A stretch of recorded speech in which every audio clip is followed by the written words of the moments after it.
How does one go from this to this, or from this to this? Real people, real transformations. Amazing life-changing results are achieved every day at O Skin Med Spa. Let Miss O show you the way. Your very own before and after experience awaits. Call now for a free consultation. Visit oskinmedspa.com for more details.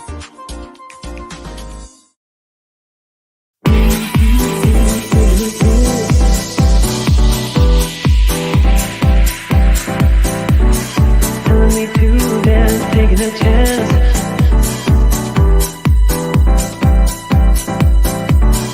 Telling me to dance, taking a chance.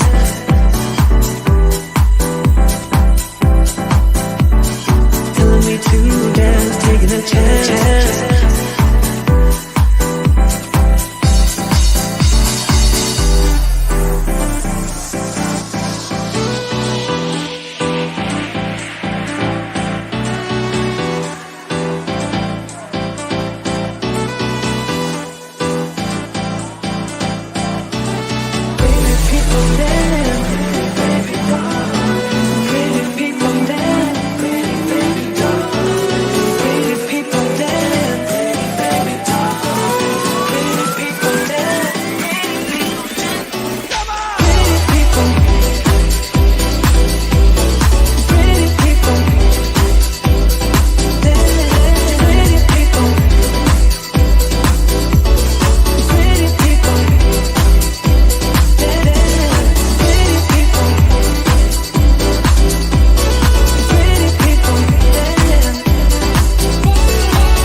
Hi everyone, good evening. It's Tuesday night and it's time for another Who is Socal episode. And tonight we have our Asian American women who are in entertainment, and all of them are making waves in Hollywood at the moment. And before anything, I just want to say #live if you're watching live and #replay if you're watching replay. And thank you to our sponsors, Miss Olivia Kido Co. of O Skin Care Med and Med Spa. And we have the law offices of Mary Lynn Sanga. Thank you so much. And of course, our raffle sponsors, because we do have a raffle. We actually have a trivia later on. So you guys, if you're watching, listen very carefully. And our raffle sponsors are Miss Thing. We have Teresa Valmonte of Oily, Happy, and Healthy. We have Realign Spiritual and Wellness, and also Anne Buenaventura of Color Street. And I do have a co-moderator, a co-host for this evening, and her name is Angela Paviera. She's been on our show before. She was in the filmmakers panel that we had a couple of weeks ago, and she's a Filipino-American filmmaker who is most known for writing comedy skits. She's also done some music videos as well, and she's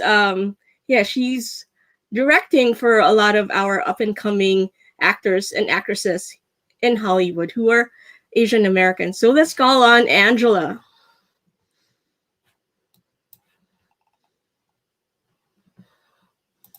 Hi, Angela. How are you doing?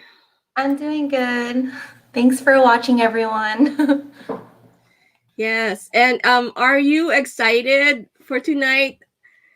Yes, I am. I'm excited to see familiar faces and to introduce everyone to these 5 talented women. Yeah, so we're going to have something very, very different tonight because we have guests from different areas of entertainment, right? Yes, they're all diverse in entertainment. They come from different industries within the entertainment industry, and they're multi-talented. They have experience working in the professional field, and they want to share their stories with you all. And at the end, answer questions that you might have.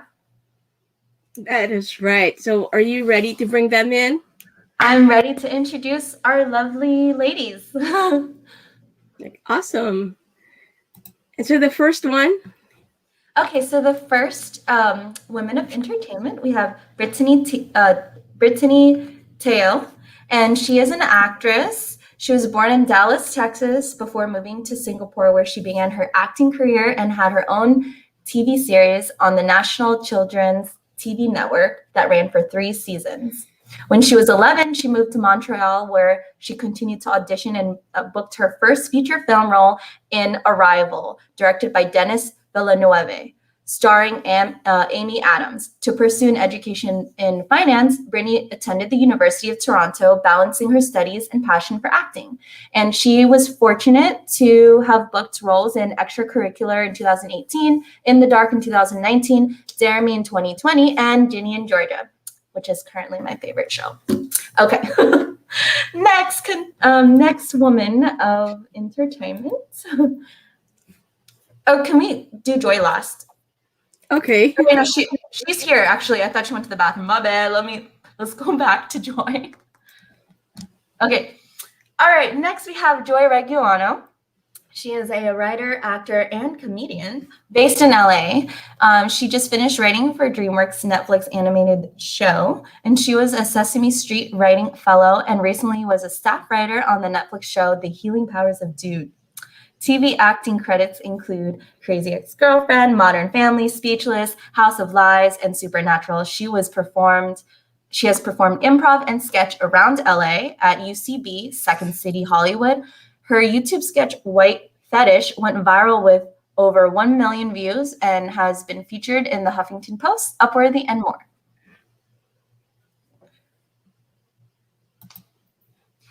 Next, we have Holly Santiago. She is a musical theater singer, actress, vocal teacher, and she is based out of Southern California. Her favorite credits include Pillar in Legally Blonde and Amanda in The Bells of Christmas, as well as Miss Dorothy Brown in Thoroughly Modern Millie and Martha in Spring Awakening. She started her online business, Voice Lessons with Miss Holly, this past year as a way to bring music and singing to kids during the pandemic.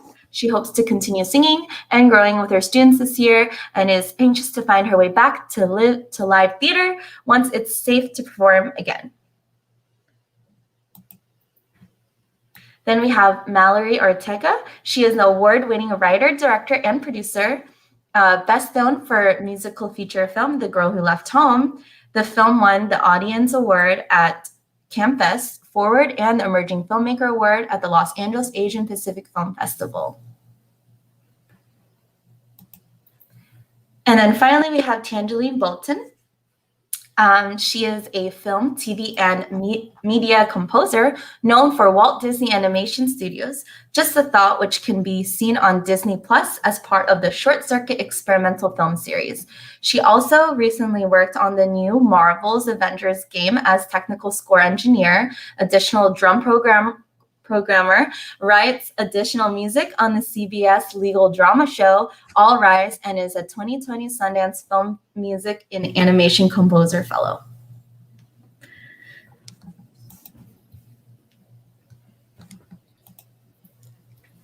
So let's all bring them in. Yeah.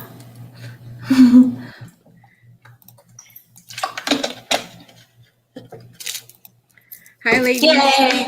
Hello. Hi. Thanks for having us. Hi, ladies. Hi, happy to be here. Hello. So if you don't mind, I'm actually going to do an icebreaker round where we just get to know you girls a little bit more before we dive into the career questions and the deep questions. So I'm going to pick someone at random for this first question. Let's go with Holly Santiago. What is your favorite karaoke song? Ooh, that's such a hard one. Oh my gosh. Favorite karaoke song might have to be I'll Be There but the Mariah Carey version. That's a good one. That's a good one.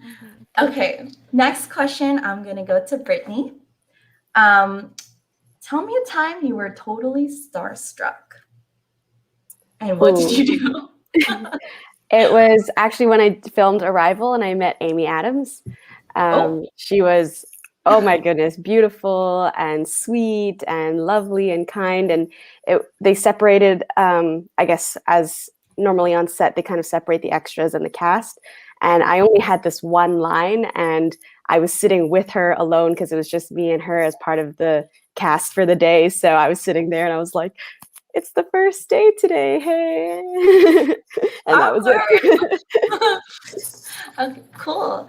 And then now I'm gonna jump over to Joy. So Joy, tell me an embarrassing moment you've had at an industry event, or if you can't think of that, just a recent embarrassing moment you've had.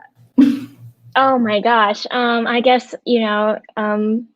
the first thing that popped up was somebody that I've had a history with, seeing them at an event, being like, just being confronted with the ghosts of my past and the mistakes of my 20s.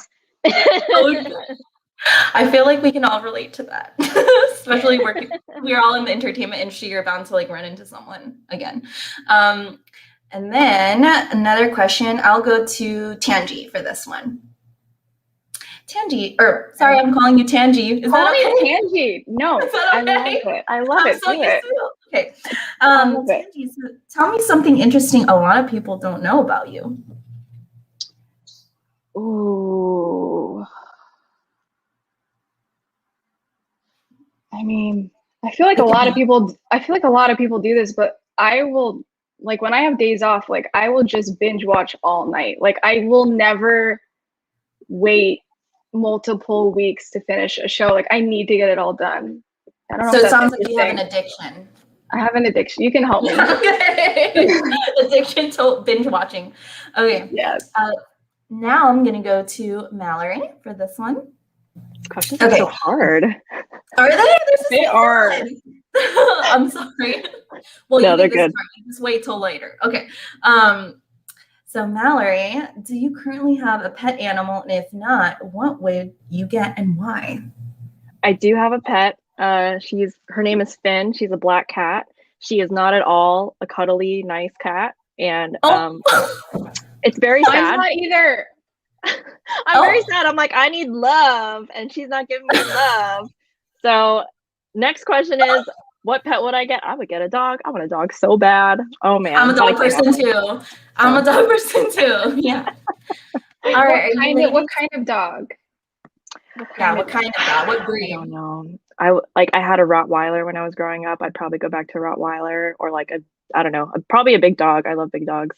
And I'm very good at training. I've been training my neighbor's dogs. It's crazy. Anyway, that's a different story. Okay. Well, hopefully now you guys all know something interesting about these ladies. And now we're going to go into our first round of questions. And whoever can answer first, you can go first. And then later I can just pick on anyone after that. So when did you realize your passion was actually something you wanted to pursue as a career? And what lifestyle changes needed to happen for you to make that happen? Does anyone want to go first? I guess I could go first. Okay. I went to UC Berkeley pre-med like everyone else there, and I got to be on my first math test. I was like, I'm not going to cut it. And so I tried a bunch of other things, but the first time I made a bunch of people, I wrote this play about my friend in high school who died in a car crash, and everyone laughed and cried, and I was just like, oh my gosh, I have to do this for the rest of my life. And then the other moment I had was when I actually used to write for the entertainment section of the Daily Cal. And so I interviewed the director of The Lion King, because he had also directed Forbidden Kingdom, which came out that year. And so I was sitting on this side of the table, and the actors and the director and stuff were on that side. I was like, I don't want to be on this side anymore. I want to be on that side. So the changes I had to make were to change my major from pre-med to theater and Southeast Asian studies. And then I had to tell my parents and start training, Joy, I can relate to you so much because I switched my major from pre-nursing to film. So I totally feel that. Okay. Does anyone else want to answer this question about when you realized, you can even tell me like at what age you realized, like, you know what, this is something I love to do. I just want my life to be about this. I'll go. I always knew I wanted to be in film, TV, or theater. Like, you know, I don't know, I was like 6 or something, like watching on like the big TVs with the knobs on it. And just like I remember watching the Oscars and like seeing all these people cry and like dress up in beautiful dresses. And I'm like, I want to be like beautiful like them. And like, and then I want to like make people cry. yeah, I was like, I want to cry like that. I didn't know what that meant, and you know, and then just like, and I just did it without my parents' permission, and you know, like, and they couldn't stop me because I got like a scholarship in undergrad, so they was like, bye, mom and dad, and then I got into USC Film School, and then again, I was like, going to California. So I think more so like I just had to change my parents' minds than like my own lifestyle, because of course like they want, you know, the best sturdy and stable life for their kids. So it was more about changing them, which it was really hard to do, but they finally like got it once they saw the work I was doing. Amazing. Yeah, we all find our passions at different times in our moments in our life, and sometimes it hits us out of nowhere, right? So anyone else want to share when they found their passion or when they decided they want to move and I'll chime in. Sure. Oh, go ahead, Holly. Go ahead, Holly. No, you go first, and then I'll go. Okay, Tanji. I was always kind of like a dreamer. I was that kid always running around my yard, like looking at daffodils, like getting really excited about like nature and flowers and music. So I think it was always in me. My parents knew like, okay, she's definitely a little different. My teachers would always say, you know, she kind of daydreams in class or isn't always paying attention. And yeah, I think it's just always been in me. So my parents just kind of knew she's going to do something more creative because she's looking at daffodils all day. Okay, thank you for sharing, Tanji. Yeah. And you keep daydreaming. You just keep daydreaming. Holly?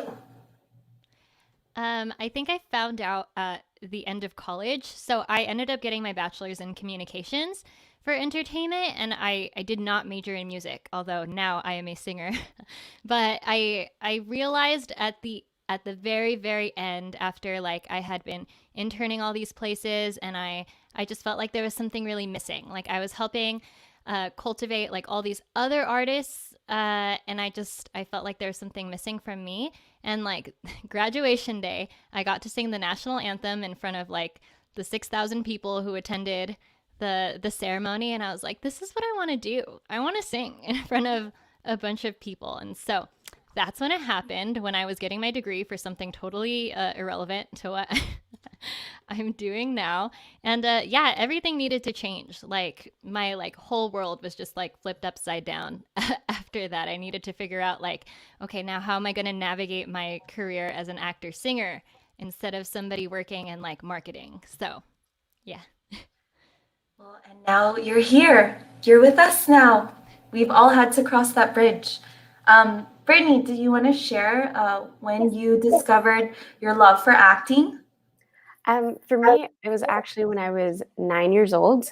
I was still living in Singapore, and they have these big fashion shows, and there was this trio that went up, and they're called the Dim Sum Dollies, and they're very famous in Singapore.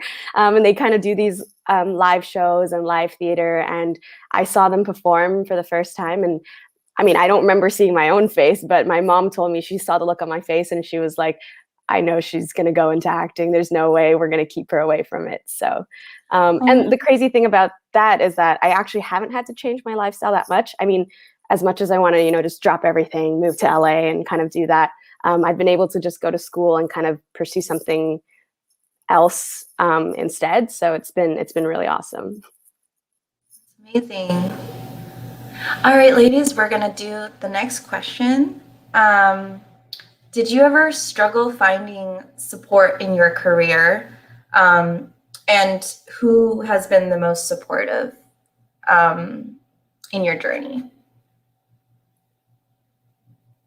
And I know some of you maybe like you've had support already, like because your family's been supportive, but for a lot of us who are, you know, especially Asians in entertainment, sometimes it's hard to get like our own parental like guidance and support from them. And so I know there's a lot of people watching right now, they're probably like, yeah, how did you get to where you are when you don't have support, you know?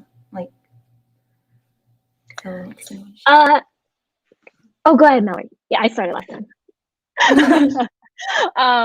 Well, for my feature film, The Girl Who Left Home, you know, when I went to grad school, you know, they always tell you like have a feature script ready when you're going, you know, and of course you meet a lot of people. And so I wrote this Filipino American musical and trying to pitch it to the network that I was given and that I created. And it just was very much like, oh, you're a first time director, or like Filipino singing. Like, are you sure you can even like cast that? I'm like, yeah.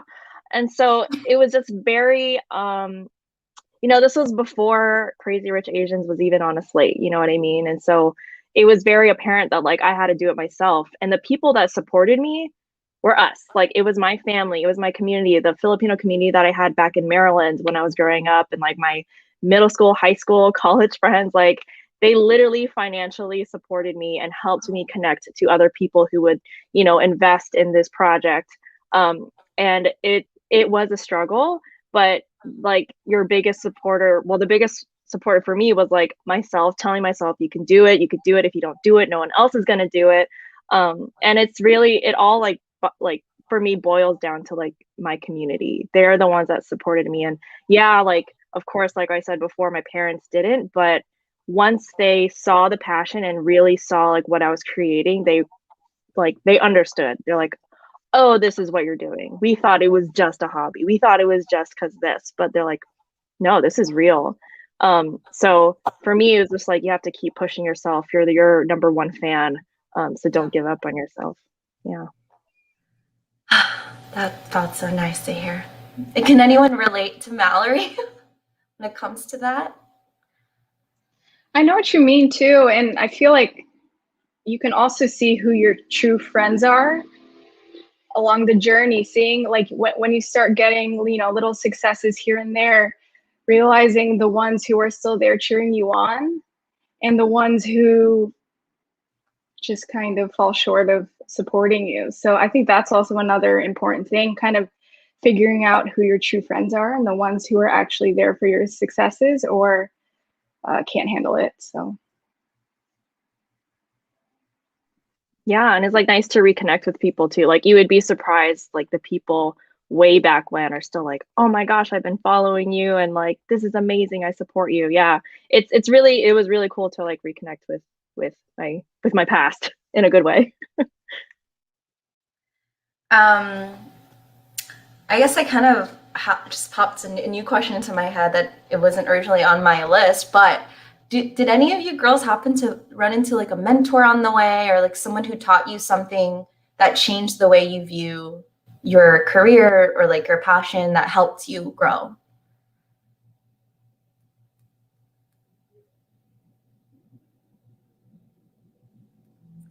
I guess I can jump in here. For me, it was actually, I mean, I know we're all like, this is the female empowerment over here, but he was actually my director for the film, the Canadian feature film that I did called Extracurricular. And I mean, my parents have been supportive of me, but I think, you know, at the end of the day, they kind of wish that I did something a little bit more stable, a little bit more with a little bit more security. But he was the one who kind of took this chance on me to play the lead in this movie. And then he kind of gave me the validation throughout the movie, saying like, you can do this, it's okay, you know, I know this is your first time being in such a deep role and in a position that you've never really been in before, but you got this. And I think he was 24 when he directed this movie on his own. So it was incredible, and to this day we're still really good friends. So yeah, big shout out to him. Yay. sometimes all you need is that one person to believe in you for you to like that motivation to spark sometimes. So Yeah, I'm and glad actually that happened. before that, I had actually considered, because I studied finance, so I had actually considered, kind of giving up the acting side and kind of just pursuing finance just because it's more stable. But when I booked this role, because he did take that chance on me, I Led to more fell back in love. opportunities. Yes, for Yeah. sure. Oh, that's Yeah. amazing.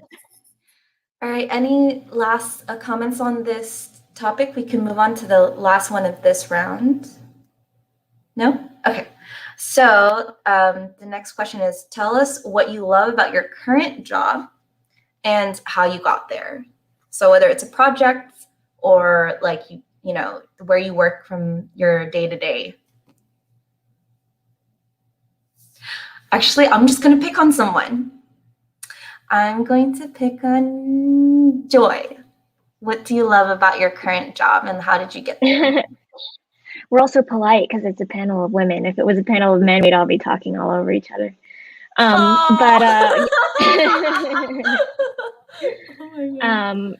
yeah, what I like about my I can't talk too much about the details, but I'm writing freelance for a preschool web series, and it's really great. How did I get that? I think I forget, maybe they found my website or something. I should look at my emails, but yeah, what I love about it is it's just kind of inherently an act of service to write for children, especially preschool kids, because most people aren't writing for kids to get famous, and I think maybe a lot of people didn't grow up being like, oh, I want to write Blue's Clues, or you know what I mean. Like I don't think anyone was like that, and so I like that it feels like inherently giving, and I also like that it gets me in touch too with that with my inner child and like what I would have wanted to hear, or the kind of representation I would have liked to see, and all of that stuff. And it's fun to be silly because kids that are that age, like the preschool age 3 to 5, they have it. It's not that they're dumb; they just don't have all the information we have, and they have a different sense of humor too. So like they think that shoes on top of your head are funny. You know what I mean? Thank you for sharing. Anyone else want to share about what they love about their job right now? I'll chime in. What I love about my job is that every day I'm switching gears since I'm a composer for like different mediums. I'm either working on like a TV show or a film or a commercial, and everything kind of has crazy deadlines. So it's kind of good for my brain since I like that spontaneity. So it's kind of fun to have something different each day. And in terms of how I got to where I am, persistence, honestly. Like if you keep, persisting in what you do every day, like don't give up. Like it's only a matter of time. Like in the end, it's only a matter of time before something's going to happen. You keep working at it, you keep trying to form new connections. It's gonna eventually click. That's great. I'm glad that you found a position where you're always motivated, like every day, and you find a way to be creative. And that's the goal, right? It's for all of us to like work full time in doing something we love. Anyone else want to share like what they're currently doing for work? Sure. Well, this is kind of hypothetical because live theater is not a thing right now. But I will still talk about why I love it so much. It's a different job every single time. Yeah, you have a different cast every single time, a different show every single time. It's never the same. And so like literally from month to month, you're in rehearsals with a new set of people, learning new material. You could be doing something classical one month, and then 2 months later like go into a pop musical, and it's completely different. So that's why I loved live theater so much and love being a part of it. Since live theater is not happening, I've been teaching kids, and I love kids so much, and I love teaching them. I feel very blessed that I've been able to kind of pivot during this time and just share like what I've learned from doing live theater with all of my students. I teach about 40 kids every single week, and it's Oh my. it's been it's very tiring, but it's been a blessing to get to sing with all of them every single week. You have so much patience to work with 40 kids. Oh my gosh. Anyone else want to share? If not, we can move on to the next question. Okay. So the next round is about what inspires you. I think if you could name a female role model or mentor that inspires you currently, who would that be? And share if you want to share with us. We'd love to know like who inspires you to be creative. I'm gonna say Oprah. I think she's really cool. Yeah, you know, the 21 Day Meditation series is awesome. She has a free one out right now. I also love thinking Marie Kondo, kind of random, but like, you know, her passion was cleaning. You know, I bet no one ever thought she'd like become like a multimillionaire just by pursuing her passion of cleaning, you know, but you know, she was able to tap into the humanity and like the what about that is universal and what about that is kind of spiritual growth and stuff like that in certain ways. That's how I read it anyway. And then I also like to think about I like to imagine who who could be a great role model, and I think of my ancestors too, of like what strong women they probably were. And yeah, they were, you know, they were healers, they were priestesses in the Philippines. And yeah. I think we can all like look up to those women. It's great. Anyone else want to share a female role model? It could even be someone in your own family or like an older cousin or like someone that you've worked with. My mom, of course. Oh, My mom, especially because she never forced me to do like the typical Asian kind of like do this, do that. She was kind of always nurturing of like my creativity, and I really appreciate that. And especially because she went back to school a lot later in her life. She did the more traditional stuff like computer science and all that before, but I know she really wanted to do something else. So she went back to school for to be a social worker. So she's a psychotherapist now, and she just like loves her job. She loves, you know, working with all her clients, and she's just always there for them. Like she works so much, and I see how passionate she is to take care of them and just always help them out. And I think that's why I'm a workaholic. So my mom. Yeah. good to have balance, but it's great that your mom can be a role model for you and in your career and as a mother figure as well. Okay, anyone else want to share before I move on to the next question? No? Okay. All right. So the next question is, what do you do to get creative inspiration? And tell me how that ties into your creative process. Sometimes we just lose inspiration. We got to find it again, you know? Binge watching TV shows. Sorry, Brittany. Binging like TV shows, like so not important. No, that's true. It's part of our work, you know. So you gotta need to get lazy. You make me feel so much better about binging, like because I felt so horrible about binging lately, but I feel so like justified. You need it sometimes. You really do. Yes. But go ahead. It's homework. It's homework. Yeah. For me, I would say I like to write. I mean, I'm in no way am I going to be a published writer, but one of my friends from set told me that she used to keep diaries of herself as her character. So every day that she was on set, she would write in her diary as her character. And then I started doing that, and I thought it was a really great way to kind of create a backstory. No matter how small my role was, it was just to write on set about who I was as this character, as opposed to just myself. That's really cool. I've never heard that before. That's awesome because it can like seep into your subconscious. Think about it, right? Yeah. If you're like an actor on set and you're also writing, it's like when you go to bed, that's seeping into your subconscious. It's gonna like be your character. That's so cool. I love it. It's awesome. Yeah, it was a really great idea. I think she's genius for that. Dear diary. Anyone else want to share?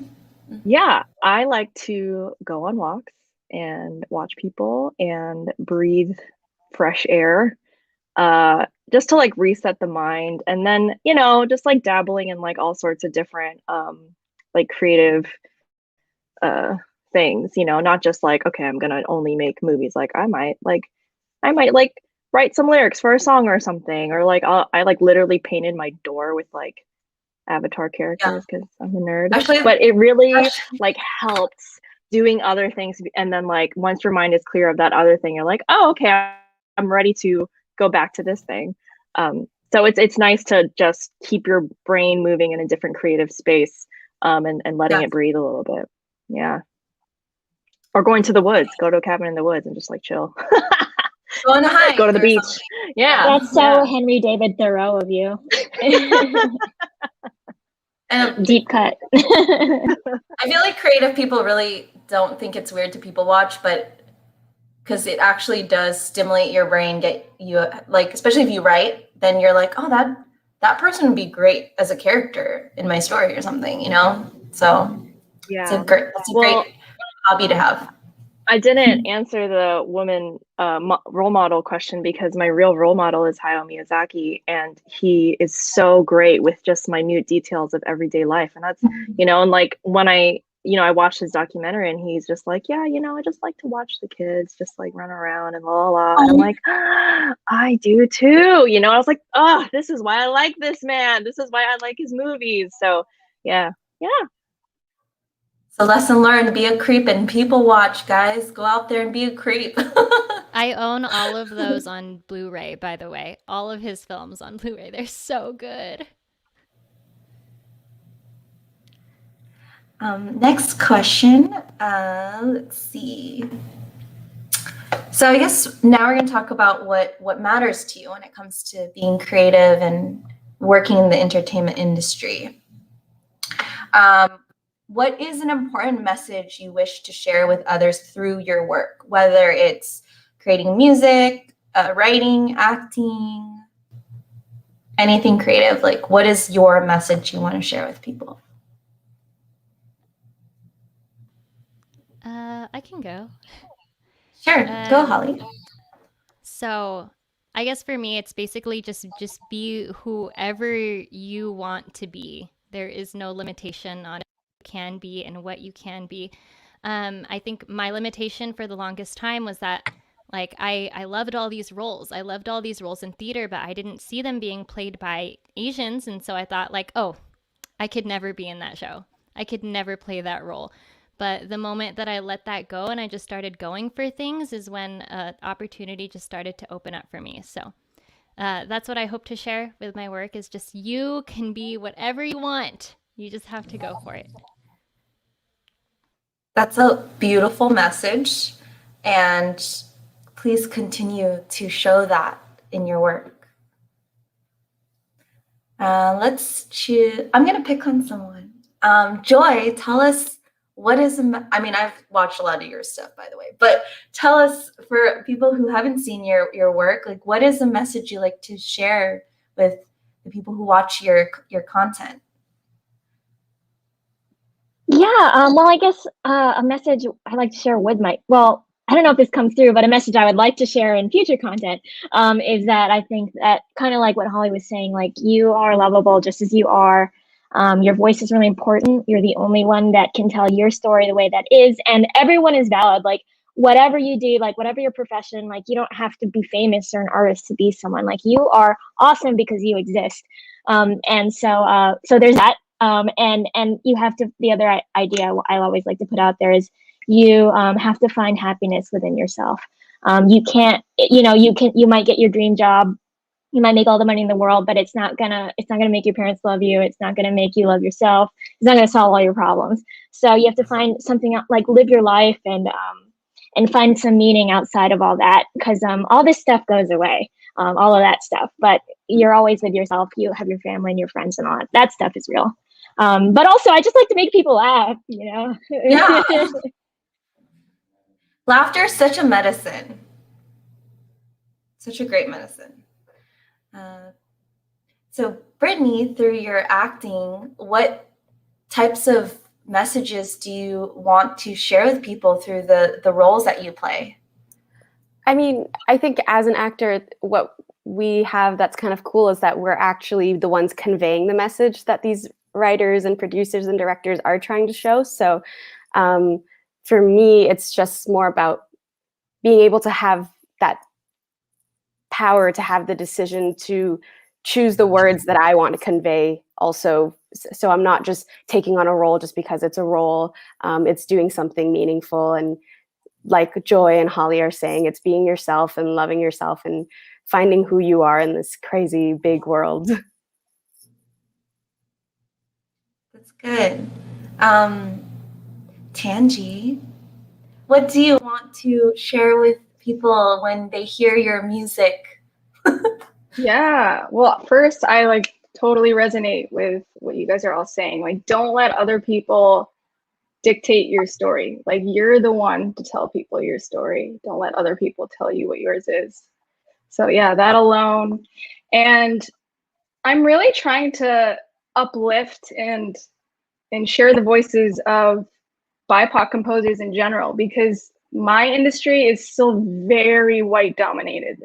And I think Asian women specifically are like less than 2% statistically. And then, yeah, I'm just here to do what I can to kind of pave the way for the next generation and just share the work of my fellow BIPOC composers. Like, I'm always trying to share their work.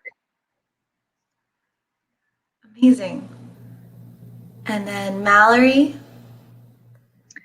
Yeah, I think for me, the most important thing is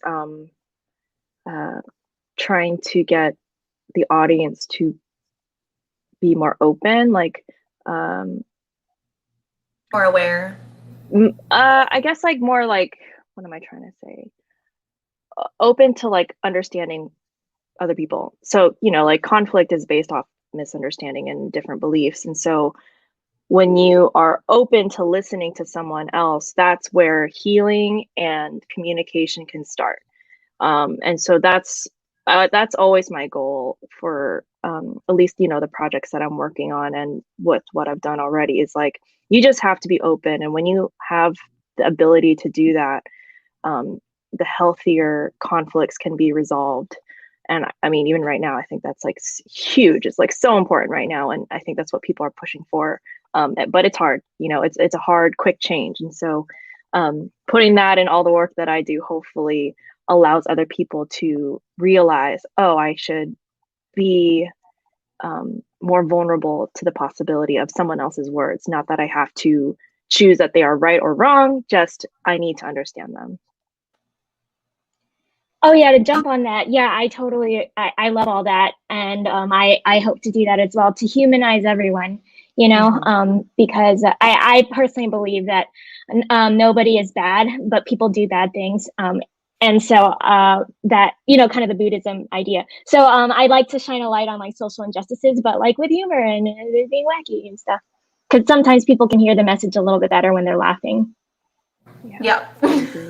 Yeah. Okay, that was a good round. Thank you for sharing what you want to convey with all of us through your creative works. So for many artists, healthy work relationships are an important part of success. So what do you think is a good recipe for a successful collaboration? When I look for a collaborator, like for me, it doesn't matter like how talented they are, the accolades or whatever. Like I have to like the person. Like I need to make sure that we can be cool, that we are on the same like personality wavelength, and that we can complement each other in that way. Because if you don't, I find that that's when conflicts happen, because you're not on the same page. You don't have the same goal within the same mindset. And it's that's when things get tricky, right? So I'm more like, is this person chill? Can they handle my crazy? Can I handle their crazy? Okay, cool. And I think that's honestly where it all starts for me. It's like, is this person cool? Can I be their friend? Can we get along? Absolutely. And I think trust, I think that's kind of the big thing there. It's just being able to trust that person. And kind of as Mallory was saying before, it's not picking right or wrong. It's kind of understanding what they're trying to say and getting them to understand what you're going to say. So it's just building that trust and fostering that trust throughout everything that you do together. I'm totally with you ladies. See, I always say you guys. I'm trying to like tell myself like ladies, women, Yeah. whoever you are. But yeah, like having communication, and I think also like not being afraid to dive deeper, like to dive on a deeper level emotionally with whoever your collaborator is or whoever you're trying to get to know to see if you want to work with them. Because I feel like a lot of times communication it doesn't go well when you're just not understanding what the other person's intentions are. Like someone could be really mean but there might be some other thing that you need to get past to understand that side of what they're trying to convey to you. So yeah, totally. Like communication in general is so important. Exactly. Yeah. Trust. So far we have a chemistry, trust, and communication. Those are all really important things. What about you, Holly? What do you look for in someone you want to collaborate with? I think for me, just an open-mindedness towards everything. Like I know for me, if I come into a space and I'm already closed, it's gonna be not fun for everyone. And so I think just everyone has to have an open mind. And even if you don't agree with something, like just hear them out. And then if you feel like it's wrong, then speak up. But you have to just be willing to understand first. So yeah, that's for me, open-mindedness. It's a great characteristic. It's a good trait to have when working with other people. Joy, you spoke a little bit, but is there anything you want to add for like what's a great trait to have when you collaborate with someone? Oh my gosh, everyone else gave such great answers. Yeah, I love the point about like, do we vibe? Are they cool? And yeah, are they open? Am I open? You know, like all the qualities that you look for in someone else. Like ideally, you have them in you, right? Because it's hard to ask for something from someone else when you don't have it. So yeah, trying to be the best me I can be, and so that when I bring that, then other people can also be their best selves. Totally. Authenticity, being right, yeah, being true to yourself. Yeah, what Joy said.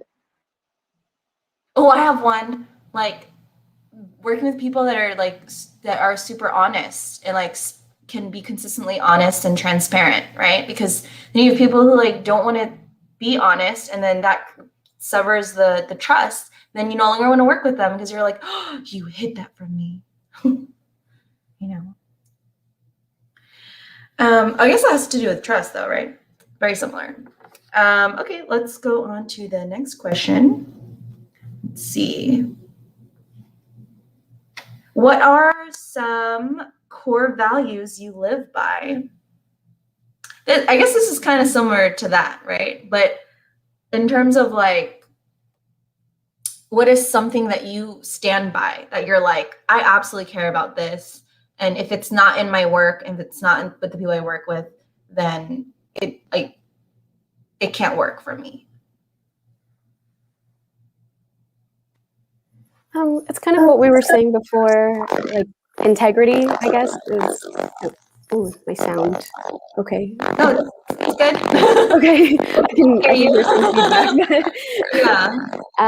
For me, yeah, I guess integrity and what we were saying, authenticity and honesty, I think if you are who you are and you can really convey that and you can show that your work. So, yeah.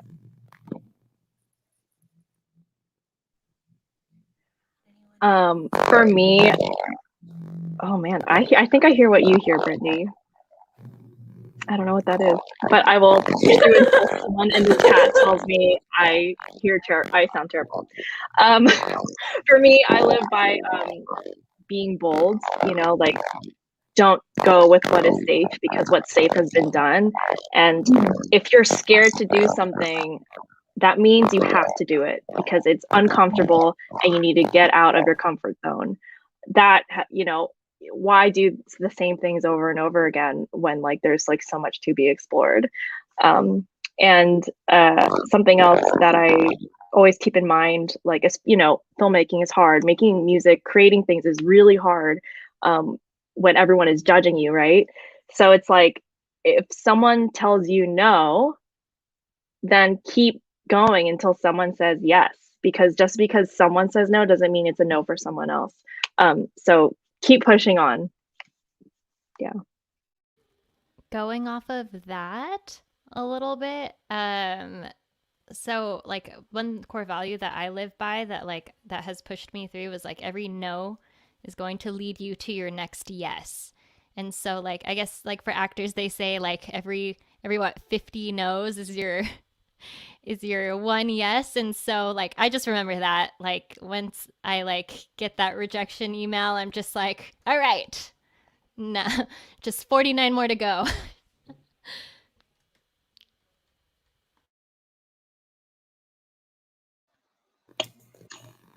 Sorry, I was like muted for a second there. But so yeah, those are all great core values. Anyone else that hasn't shared like a value that they live by or that they care about when it comes to working in this industry in entertainment? I think I touched on this a little before, but I really care about compassion, and holding space for other people to be imperfect, and holding space for ourselves to be imperfect and to learn from our mistakes and stuff, and non-judgment. So like really thinking about what it's like to be in someone else's shoes and allowing them the space to make mistakes, and even allowing them the space to like suck. Like it's like, well, you know, they're like doing they're just trying to be happy, and they're doing it in like maybe an unskillful way that I don't like, you know what I mean? Like it's like you can call things out for what they are, but you can also hold space for like, you know what, like they're on their own path, and like maybe it's not for me, but like but yeah, so those are kind of really important core values. I have one too, and I love what you said.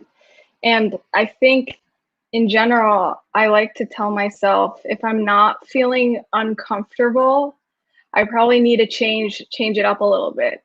Because once you start getting too comfortable, you're not really growing as much. So I always try my best to get in uncomfortable positions because I know I'll be learning something. This is definitely like a career path where you don't get comfortable. It's all about taking risks. All right, so I'm going to move on to the next question, which is, and this is an exciting question, what is it like being an Asian American female in the entertainment industry? Especially because we're telling people who don't know what that's like out there, or who may just need someone to relate to, really. So does anyone want to answer that?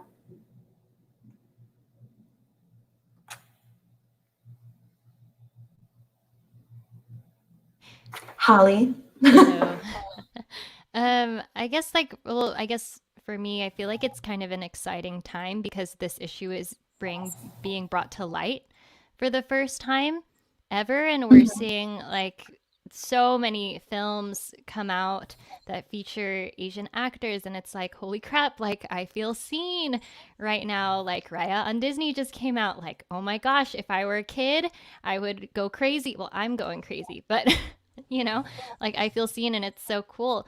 I feel like for live theater, like being an actor, there's definitely like I lacked a sense of belonging for a really long time because a lot of these shows that I was auditioning for, at least here regionally in Southern California, a lot of these shows aren't written in a time or a place where Asians exist. I feel like I always had to find myself justifying, like, why am I here? Why am I at this audition? Or even after I got cast in the show, like, where do I fit? Why am I the only Asian person here? Why is there one random Asian woman amongst all these other white people? And so that's kind of what it's been like for me. But like I said, like it's been exciting to see this issue being brought to light and to see more and more representation happening every single day. And because of that, I feel like we also appreciate when we do see Asians on screen or hear them, right? Because it's becoming more and more common. So we're like, yay!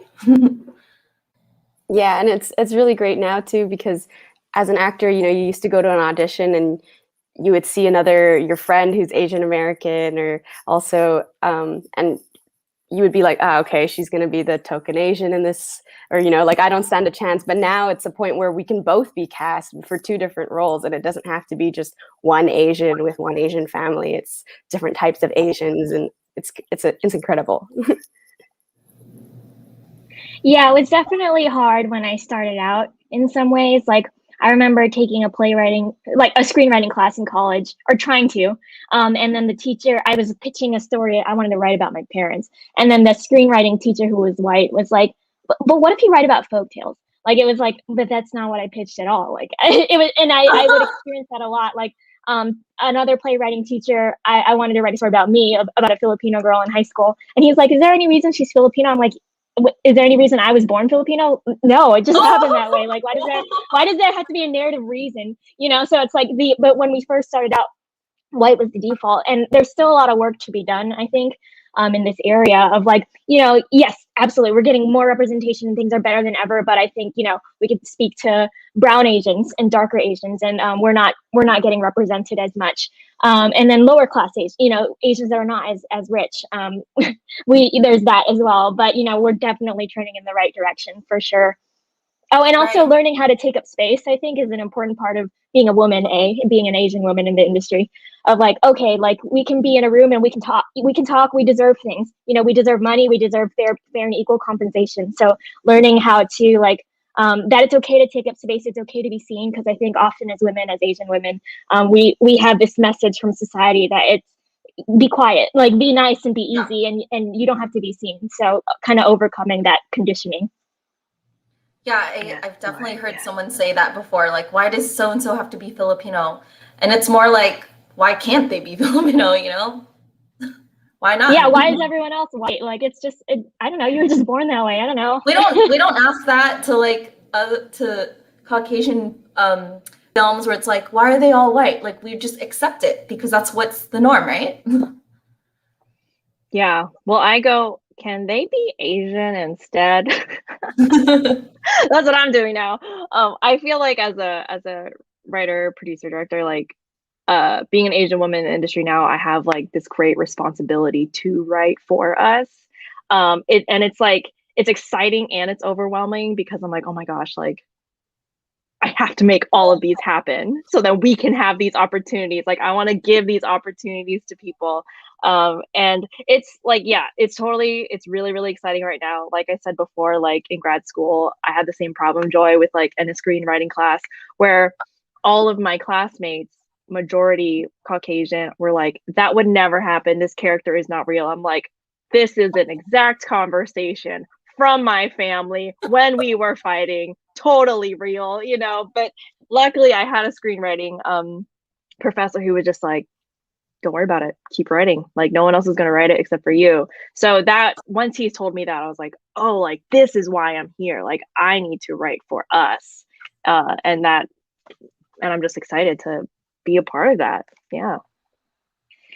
I also want to just touch on a thing too, like to speak to that idea of, we have the burden of representation. It's like a double-edged sword, right? Like we want to create these opportunities, but we're also under a lot of scrutiny because, God bless Asian Americans, we're critical. Like we're like, we want the best representation, and we want, we care a lot about representing people fairly and equally and stuff. But like we tend to take each other down, a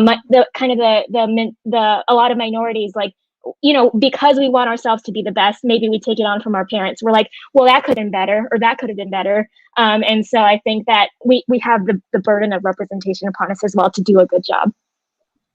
What's really funny about that, Joy, just really quickly, is that like, in my film, the father is like portrayed, he's not portrayed negatively, he is the antagonist. And my dad was like, are you sure this is how you want to portray Filipino men? We're not all like that. Blah, blah, blah. And I was like, dude, like, this is a movie. And he's like, well, you know, what are you saying about me? And I was like, this is not about you, bro. Like, this is just like the first Filipino movie where you've seen a father.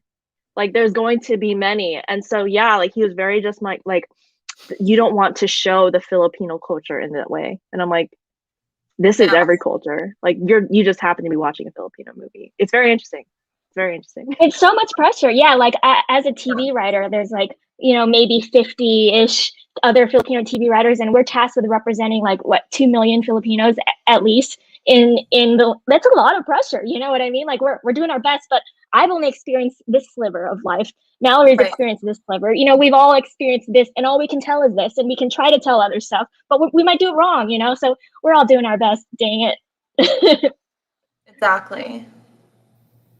And sharing any experience is like adding to the pot of diversity for like Asians in general. Like you could be an Asian from any country in the world and experience something different from someone else who is also Filipino or the same Asian race as you. So every representation and experience matters, right?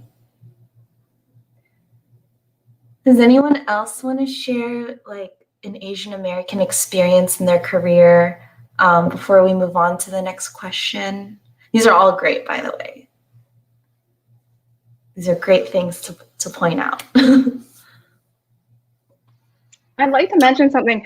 I think aside from all the great things, it's still important to recognize that, you know, at least from my experience, I'm also mixed race. So I've always had a weird experience feeling like I've had to align myself more with whiteness. And even as Asian Americans, right? Feeling as though we can't always speak out. And also how we're viewed. We're through white men, we're also very hypersexualized or fetishized.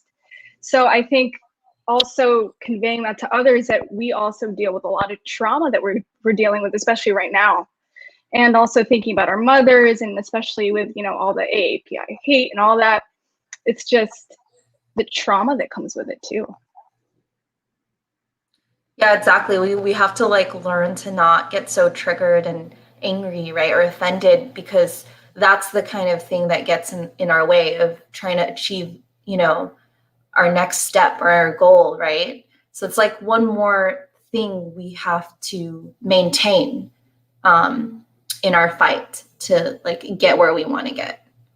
And I think that's important, right? For all of us to be like, hey, like we can talk, like whoever wants to ever talk. Like I've been doing it with my friends, like just great to kind of just vent, because, you know, especially with things like this happening, it's been happening for not just now, our whole life in America. And I think it's just important for all of us to check in with each other and say, hey, you know, if you ever need to talk, I know you're dealing with something traumatic, like we can all share the space with each other too. And not feel like it's our responsibility to educate white folks about this sort of thing. It's a lot of stuff at once, but it's important for us to be there for each other, I think. Exactly. I think that's a really great point to mention, that we as Asian Americans, as people of color, we kind of have this backpack of generational trauma that we have to carry around, and we have to not only heal ourselves, we're like healing our ancestors. So that's another part of the burden that we carry here.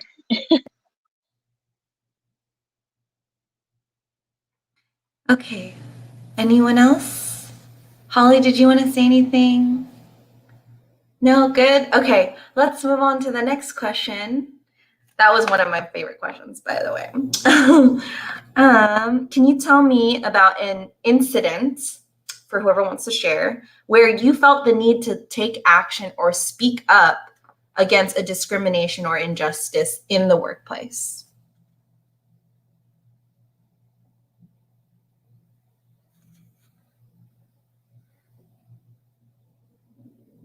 Definitely didn't have one in the workplace, but I had one like in high school where like all the kids, like they just constantly pick on this boy who was like from Spain, and like he like, you know, he had accent and, you know, couldn't really English to Spanish, you know, I was just like so tired of it. And one day I was just like, why do you guys pick on him like that? And they're like, what? I was like, you keep and this is like in front of the whole class. Like I interrupted class. And I was like, why do you keep doing that? It's not funny. You're not making funny jokes. And everyone was silent.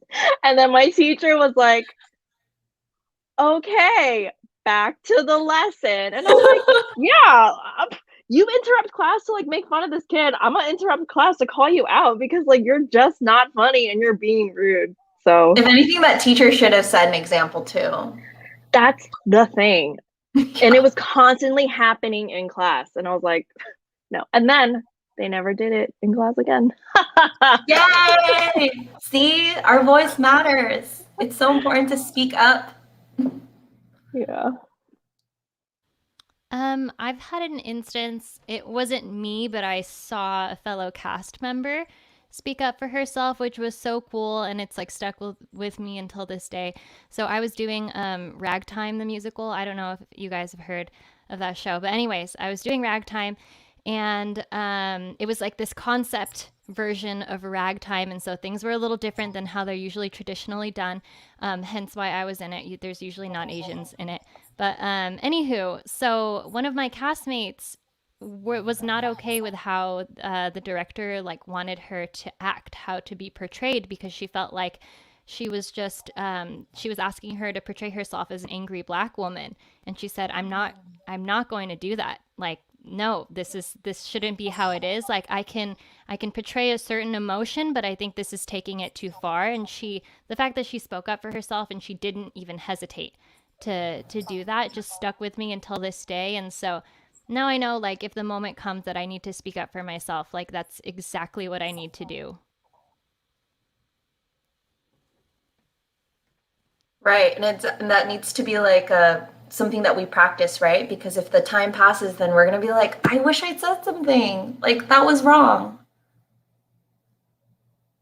No, I agree. I'm glad that you said that, because I feel like I have these moments sometimes where, again, I'll do what I feel like I've been conditioned to do. Like, okay, it's better for me to just keep silent. If it's about myself, I feel like other people, I'm so willing to say something, but for myself, why do I sometimes do this? So I think it is important to just remember, like, treat yourself to how you would, treat others.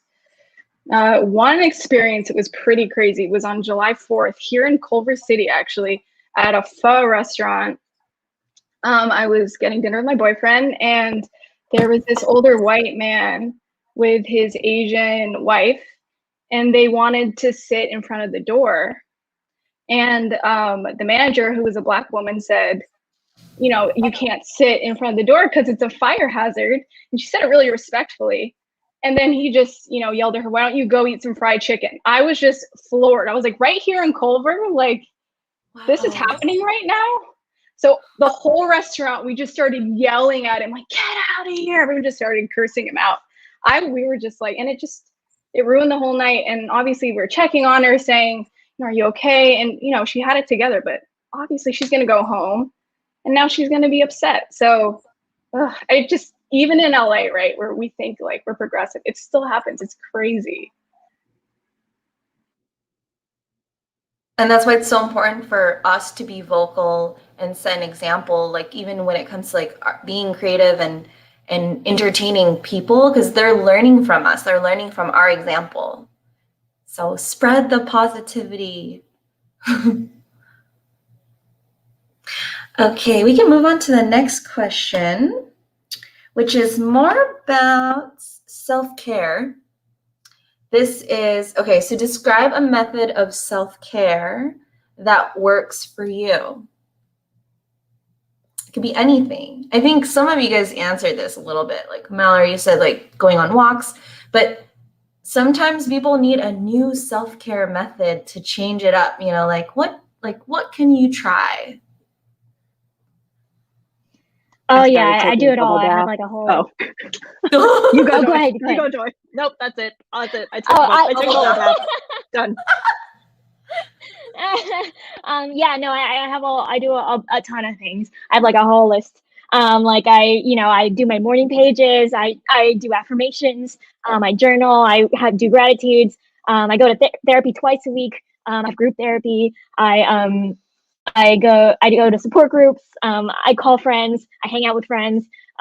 Work out. Like take walks.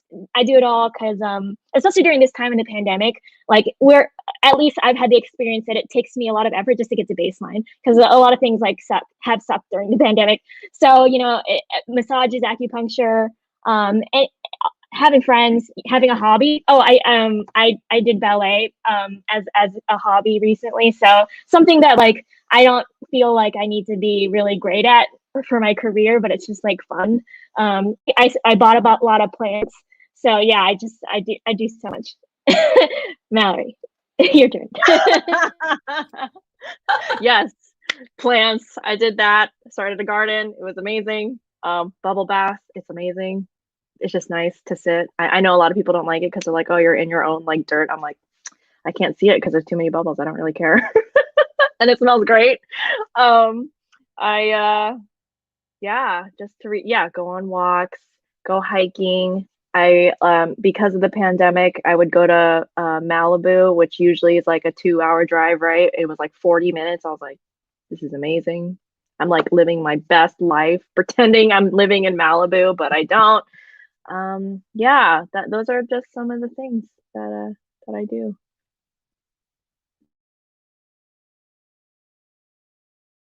I like giving myself facials, just DIY facials, finding anything like little ingredients around the house. I don't know if it's amazing for your skin. I've been hearing that you shouldn't do DIY facials, but in the morning sometimes when I have class or something, I think it's a great way to just wake up and start the day. You've got your refreshing facial and then you have your nighttime facials. So Have you ever Drop a tutorial.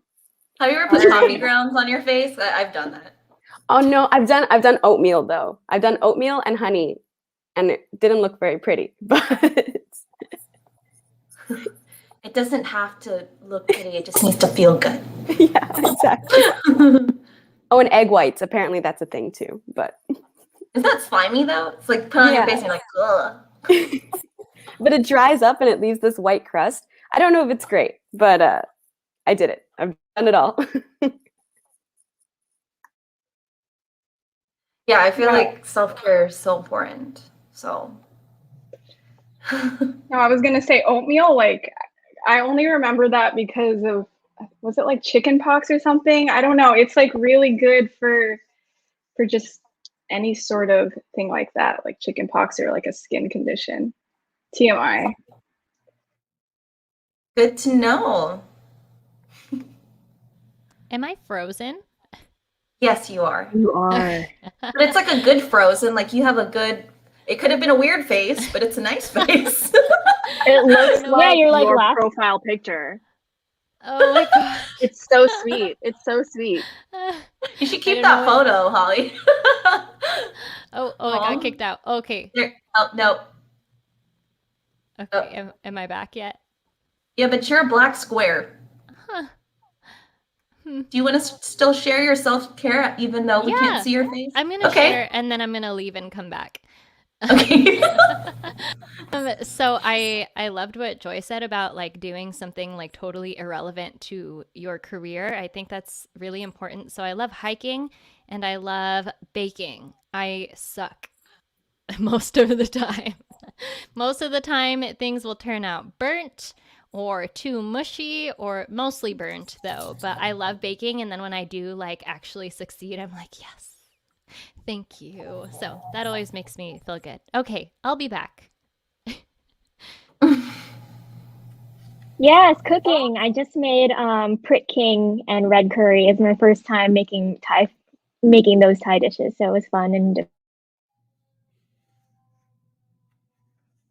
What do you put in the curry?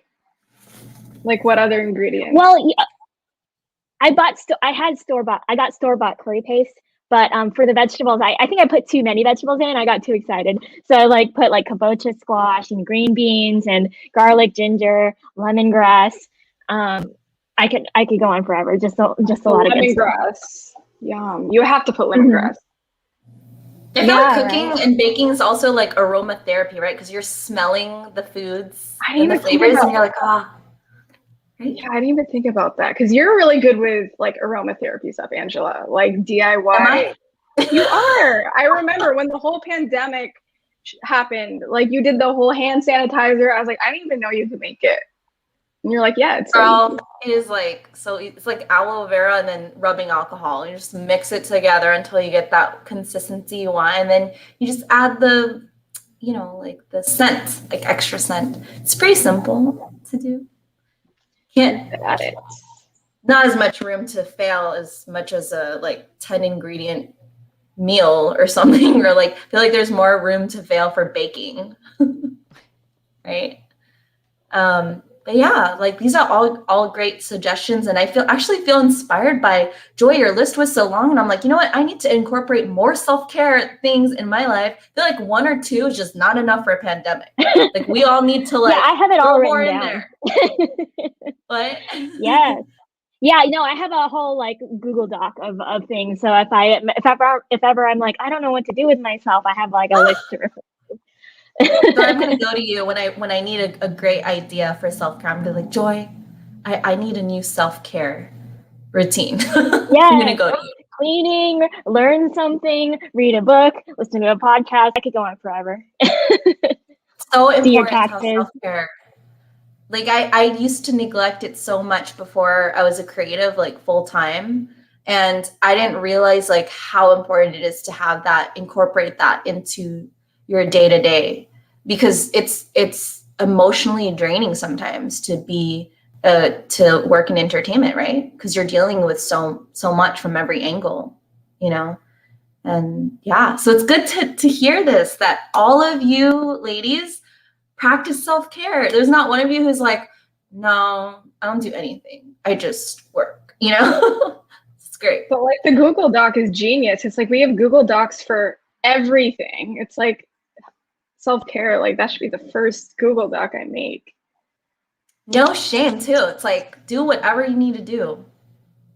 Sometimes I watch like really funny videos, just force myself to laugh, even though I'm like not in a good mood. Like that's, for me, that's like self-care. It's like I'll watch like Joe Coy like stand up or something, and I'm like, oh, so therapeutic. I don't remember the last time I laughed like that. All right. So before we go into the last round of the closing questions, I will ask one more question before that. And what is a common challenge that you run into in the entertainment industry? Like, would you say? And then what do you do about that?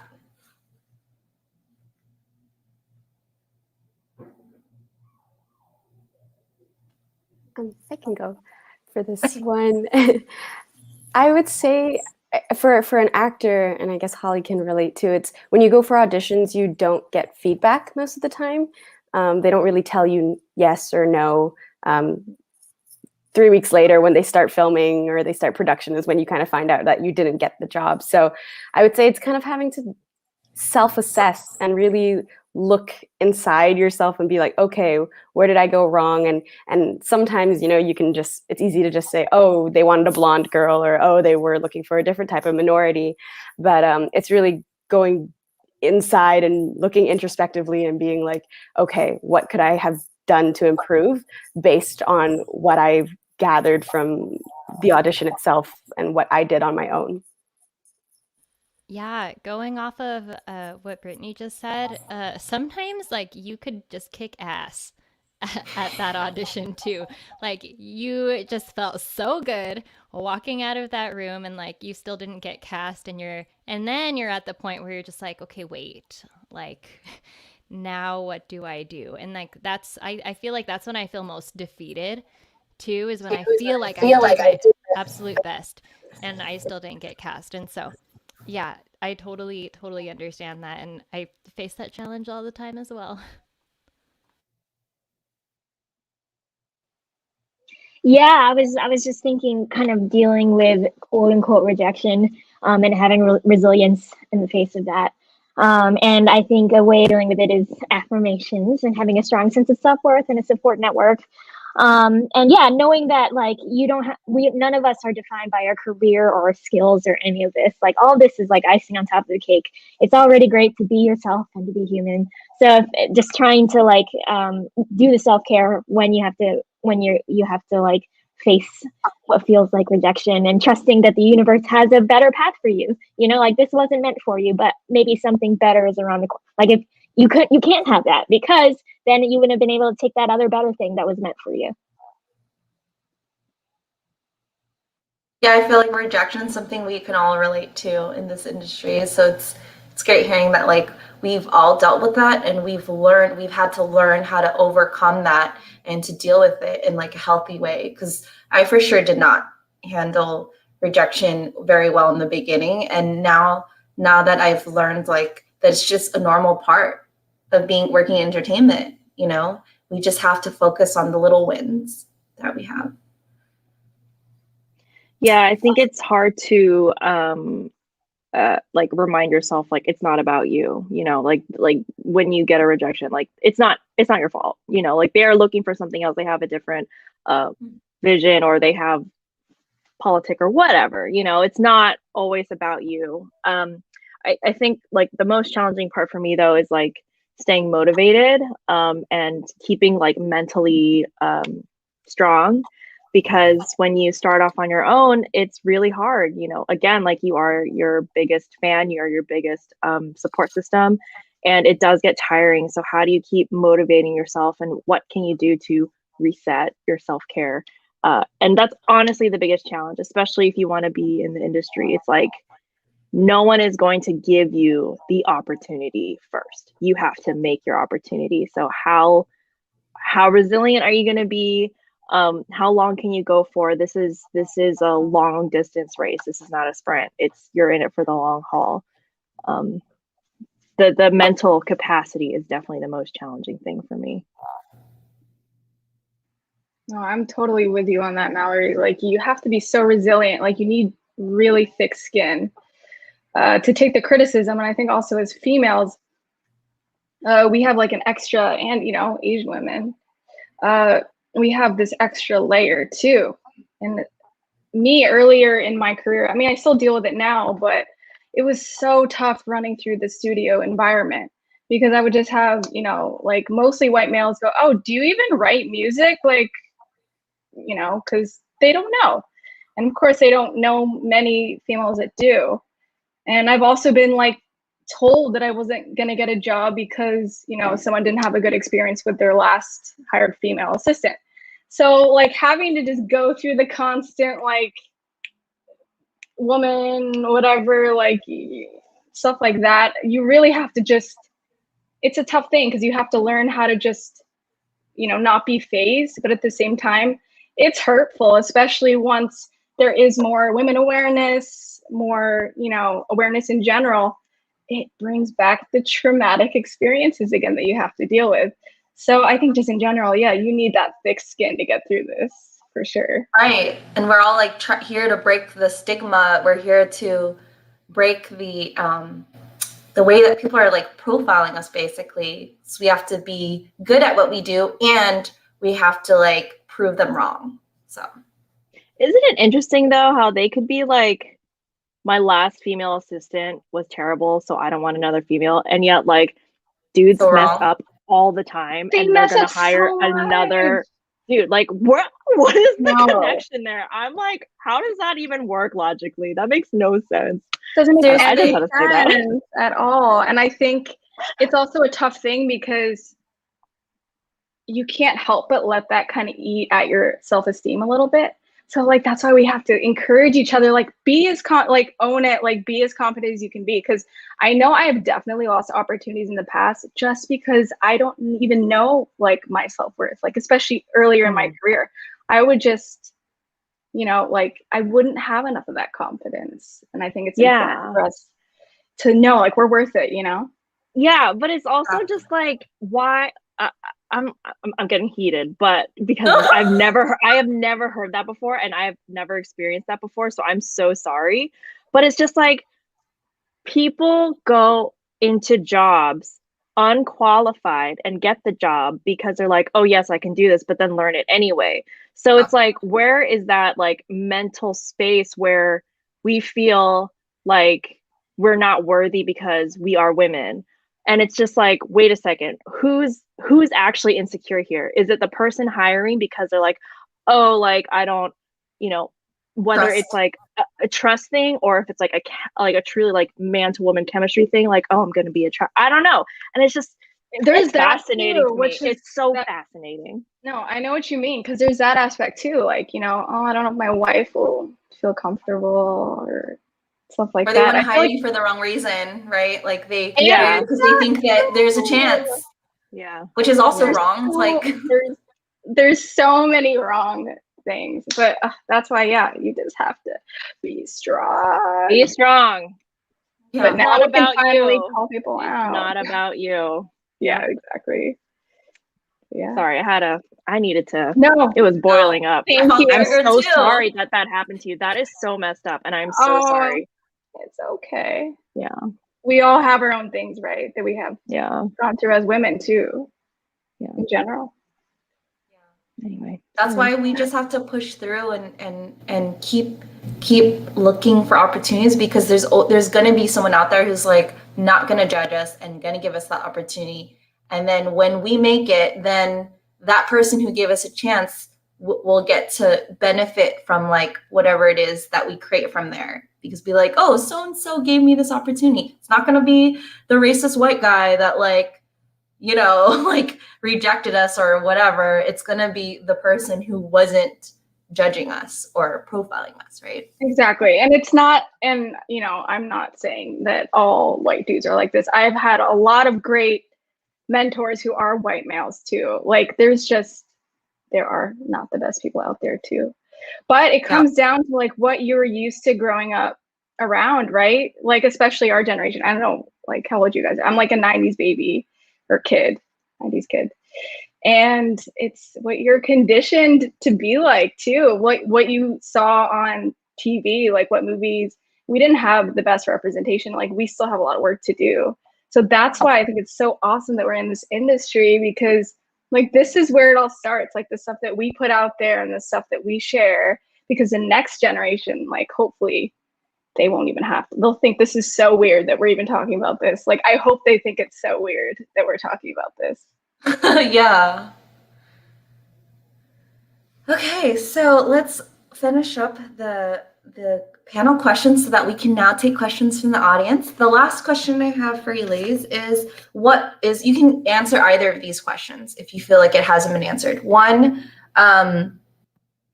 what are some helpful tips you may have for someone entering the field? Or what are some ways that we as creatives can advocate for diversity?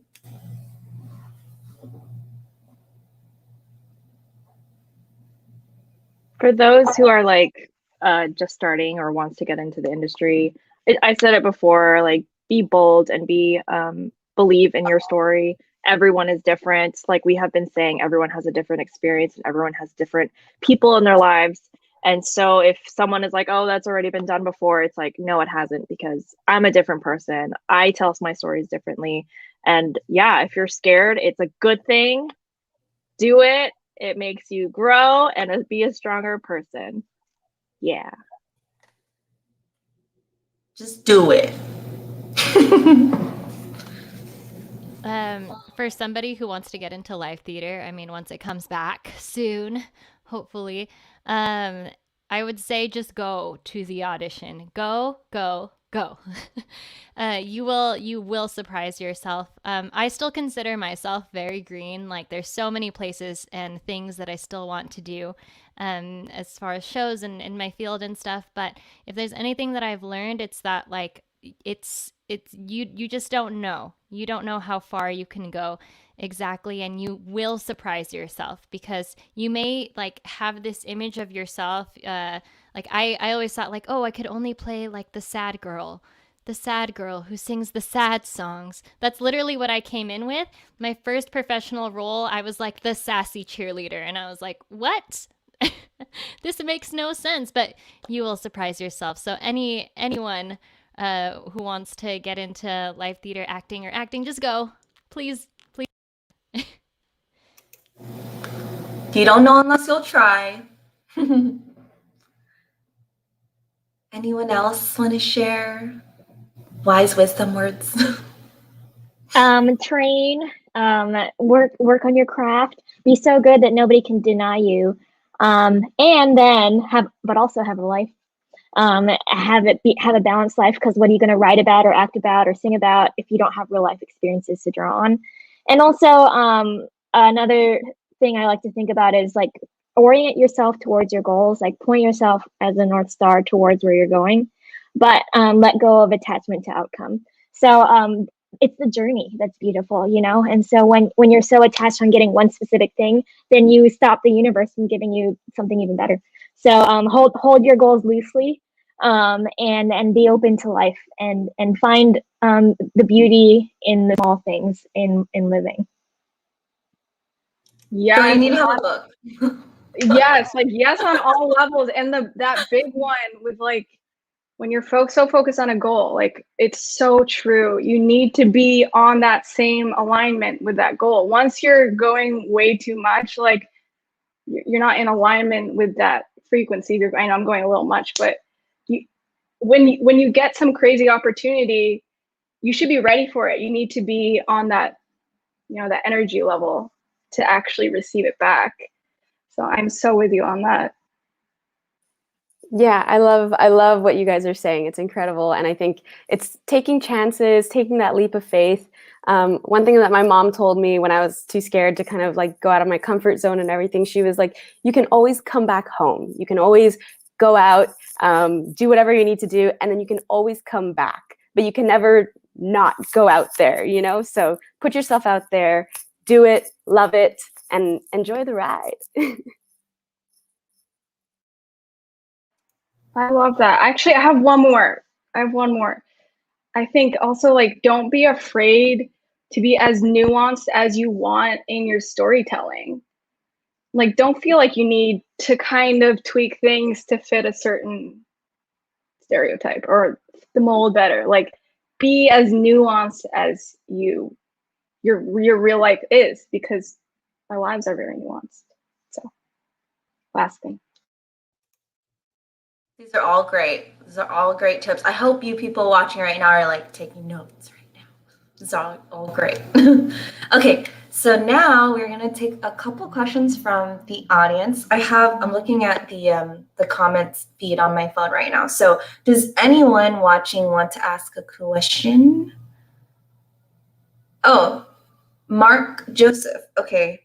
Can you discuss stories that you would like explored, like with food? Consider the audience market when we write.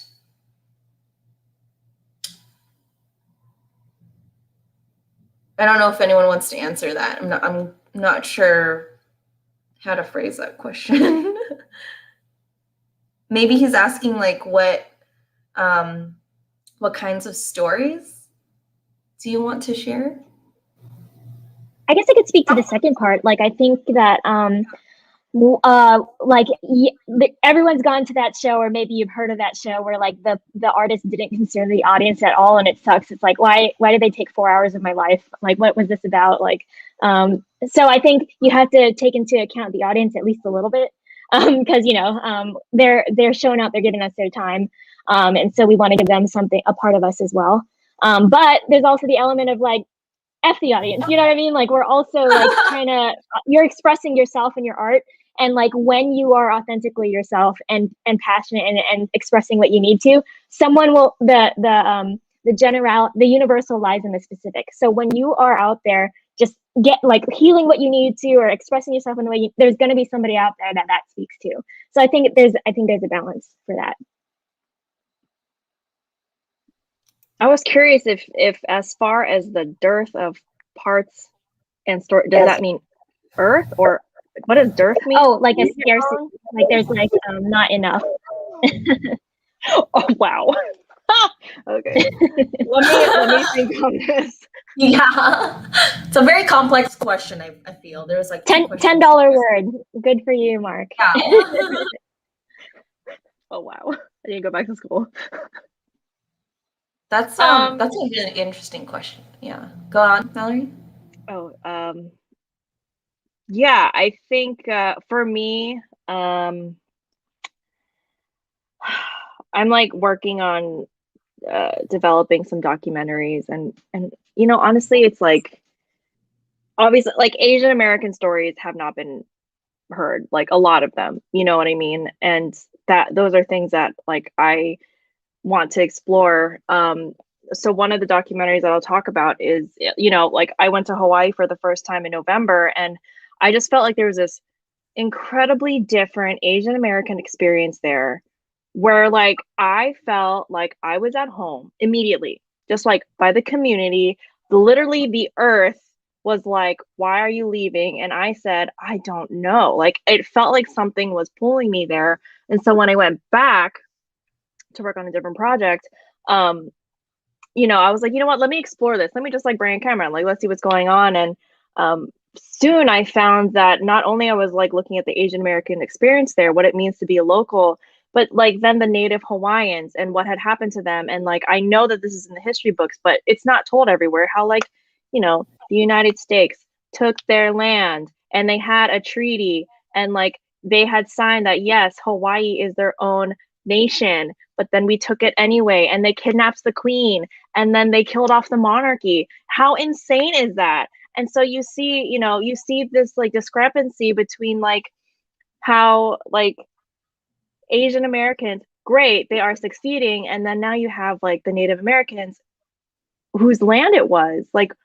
Native Hawaiians, like wow, like how crazy is that? Like there's just so many small stories like that has been swept under the rug, and those are the stories that I want to like bring out. It's just those who are underrepresented, like those are the stories that I want to keep finding and telling.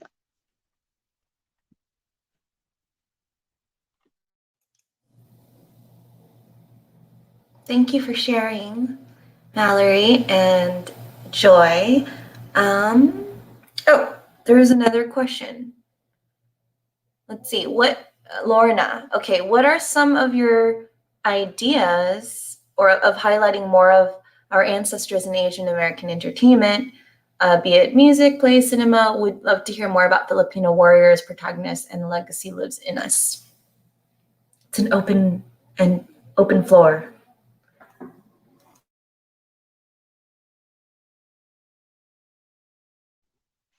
I mean, writing narratives, if you're just write it. If there's someone that like another example is, I'm like looking into Filipino folklore and like the previous ancestors and who did the Filipinos worship pre-Catholicism. And the goddesses, the deities are so incredible. They're so incredible. We have like our own mythology that me as a Filipino American, I did not know until like literally last year when COVID happened and I was bored. I was like, I need to write something. And then like, yeah, just finding these characters, like it's so incredible. So if you have like an itch, like, oh, I want, like, just keep questioning yourself, keep questioning where you come from and like how people before you have lived, and you'll have so many stories, and just write it. Just do it. There's no one stopping you except for yourself. I was in Manila, I think last January, and I saw this musical called The Quest for Adarna, and it was based off of like this really old Filipino like folk poem, folk tale. I don't know. It was really old, but it was so cool. The music that was written was just so beautiful, and I got to meet the composer, and I was like, I need this song for my book. Where's the sheet music? And he was like, oh, that's not out. It doesn't exist. And I was like, oh. But just to see more things like that, just what you said reminded me of that musical that I saw. Like I would love to share that story, more stories like that. And so now I'm inspired. Now I'm gonna write a musical. Shoot. Do it. More musicals. Yes. We need more musicals. Do it. 100% support you. Thank you. I need to go watch all of your musicals and watch and hear all your music. Field trip. Okay, any last words from the panels? Because the next step will be the trivia. So any last thoughts? Yeah, no, just everything that those two said. And I majored in Southeast Asian studies, so trust. Like, it's gonna get out there. I love Filipino history. I'm a big nerd about it. So I think, did someone in the audience just ask a question? Hold on. There is Mark. And it popped, oh, there it is. Okay, so this will be our last question from the audience before we move on. What are your perspectives on multilingual scripts, especially with regard to marketability and feasibility of performance? This is a follow-up to the Facebook question. Okay, awesome. Anyone? I think Bong Joon-ho spoke to this a little bit with Parasite. Like, he was like, if you only limit yourselves to English-speaking films, you are like, it's like there's so much of the world that you are missing. So I think that we don't have to be afraid of being multilingual in our scripts. People will catch up, or they can read subtitles. You know, it's not that hard. Even in live theater, you know, they have super titles. They have ways for people to follow along. So I mean, is it a little bit more expensive because you got to pay someone to make subtitles? Sure. But you know, I think that other languages are so rich, so why limit ourselves? I mean, also like Minari, I don't know if you guys have seen that movie yet. It is so good, and it's mostly in Korean, and it's just so beautiful. It is so beautiful to see the children speak in English and Korean, and it's just, it flows. I mean, yeah, it's a bold choice, but it works. And people who are like, okay, yeah, like I'll read it, they'll read it, they'll do it, they'll go watch it. And it's totally, I think even now more so than ever, it is definitely more accepted because people have been more accustomed to multi-languages. People will learn. They need to just learn to read the subtitles. Exactly. Yeah. Learn, people. Just, it's not hard. It's okay.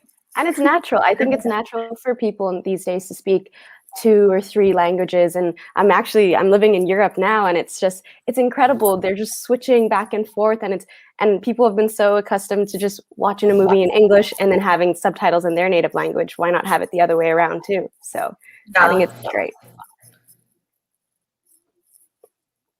Yay! Thank you for sharing. All right, so that concludes all the questions for this panel, the discussion. Thank you, ladies, so much for sharing your inner, deeper thoughts and for educating all of us on what it's like to work in entertainment and what it's like to be Asian American and, you know, live the lives that you do. It's been super helpful, at least for me, and I'm sure for whoever's watching. So everyone, don't forget to follow these ladies, like follow their Instagrams. It's on the flyers, the bios that they have. Support them because you never know, like you might run into them when things are safe again, and you might end up watching or hearing their work on, you know, on the radio or like live. So yeah, let's continue to support each other and support women in entertainment. So yeah, now we're gonna do the trivia. So actually I wrote them down, so I'm gonna read them. And if you can get the trivia, if you get the answer right, we're gonna enter you in the raffle. So there's 4 prizes.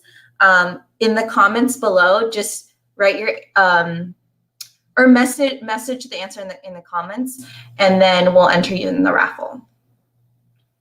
Okay, so for the first question, I think I have it here. Let's see. Okay, so according to the Episodic Television Director Inclusion Report of 2019 to 20, what percentage of TV episodes were directed by Asian Americans? Let's see who can get this right, or whoever is the closest. And you have, I'll give you 60 seconds. So let's see who's participating in the sections. Oh, there's a 10-second delay. Oh, there's a timer. That's cute. There you go. There you go. So, can I ask a question? Yeah. While we have 60 seconds, Brittany, Yeah. are you in Europe for a job? No, I'm doing my master's degree here. Actually, I'm in Paris. Oh my God! Wait, what are you studying? I'm studying management. Okay, in what? Yeah. No, it was kind of crazy because I mean, I had graduated from my undergrad, and I kind of took the year off to focus on acting, and then COVID happened, so everything kind of went to a halt. So I was like, why not use this time to go abroad and study? And it's incredible here. Wow, love it. Wow. That's awesome. Yeah, this How is many my more dorm years room. do you?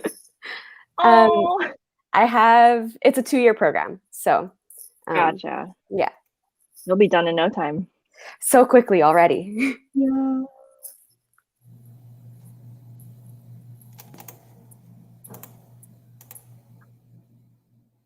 I think the timer's up, but let's see. Do we have Mick, do we have a list of answers? Because mine's delayed on my end.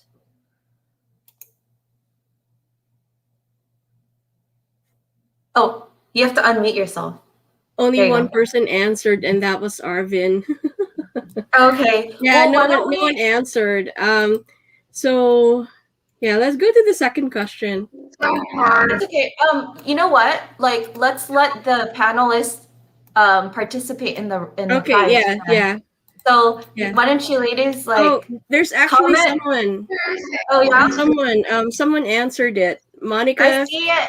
But Chipman. let's also let the panelists like guess too. I want them to be involved. And then also let's announce the what the prize is, because I completely forgot. That's my fault. But here, let me so announce just it. repeat the questions. Okay, while we're waiting.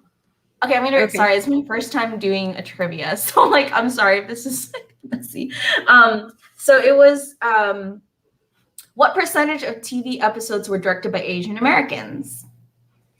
And if you answer the right question, if you answer correctly, you'll get the raffle prize. It's 1 show and shell nail polish strips at $17 value from Anne Benaventura of Color Street. Here you go. Okay. I think we got a couple of questions, answers. No. Yeah. So Monica Chipman answered 10%. And do you guys want to? So our guest panelists, do you want to type in your answers? Yeah, you can share it in the chat, or even in the private chat if Mickey can see the private chat, right? Yeah. Okay, cool. Yeah. So feel free to guess. Just any What was percent. the question? How percentage? Oh, percentage of TV episodes that were directed by Asian Americans. So how many TV episodes do you think? There you go. Okay, cool. Wow, those are all great guesses. Okay. So are we ready to announce? Okay, 1, 2, 3, 4. We think we're missing one more from the panelists. Right, 1, 2, 3, 4. Who didn't answer? Yeah, someone didn't answer. I think, Tanger, are you going to answer that? Oh, there you go. Okay, cool. Now everyone answered. Okay, so you ready to hear who the winner is? Are you ready? Okay. So the answer is 6%. So I won. Yeah, someone actually guessed it correctly. So Joy Reggiano is the winner of the first raffle prize. Yay. Congratulations. That's 1 nail polish set from Anne Benaventura of Color Street. So it's this one right here. Okay. Yay. Okay. Next raffle prize. Let's see. Uh-oh. What happened? But those other answers are pretty close. Okay. So, the second prize. Can we show Mick what the second prize is? I can't hear you. There you go. The second prize is 1 Royal Rose Prism candle at $36 value from Realign Spiritual Wellness. Yeah, so this is actually my friend's business and she lives in Seattle. So, and she's a woman of color. She's a business owner. She just started this last year. So it's pretty cool. Is there music playing? Yeah, Arvin is playing some music in the background. Oh, for the mood. How lovely. I was like, wow, I feel like I'm in a spa right now. But anyway, her candles are amazing. This one is a rose petal lemon scent, and it's like a big prism candle. It's really pretty. So everyone needs to participate in this one if you want a nice self-care set. In 2020, these are the am I saying that right? Oh yeah, these are the percentages of women for each role in the top 250 grossing films. We have 18% directors, 21% executive producers, 30% just producers, 22% editors, 6% are cinematographers. What percentage were women writers? And this is the 250 grossing films of 2020. So just in that year alone, what percentage do you think were female writers? Female over, right? Yeah, female writers. It doesn't have to be Asian. It's just women. I love this music. It's so relaxing.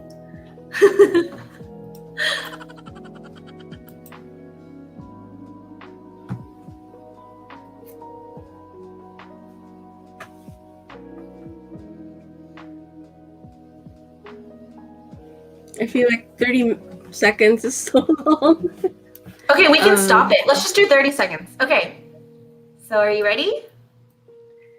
Oh, by the way, we should do this thing where if you already won, then you can't win again, but you can still participate. Yeah, so we have Just want everyone to Joy have so far. I feel like Can I Joy, trade? you're so good at trivia. You can trade your prize, of course, if you'd like. But yeah, now I'm going to announce who the winner is, or what the actual percentage is. So no one got the percentage exactly right, but we have two who are close. It's 17%, which means that Brittany won, I think, right? Yes. Did anyone guess 17? Yay! The clapping is amazing. Yay, she won the candle. There's the air horn. Woo! Okay. So we have But two the more. number's so low. I know, it's sad. That's what I said before when you couldn't hear me because I had to charge my AirPods. But So this is the everyone make films. third raffle prize is one piece and calming roll-on essential oil, which is $44.99 from Teresa Valmoni of Oily, Happy, and Healthy. Yep. That's the third prize. Another self-care prize. Woohoo! All right, so this one's not about statistics. You have to name someone. Okay, so can anyone listening or watching name the Asian female voice actors who played Raya and Sisu in the new Disney animation Raya the Last Dragon? You have to name both of them.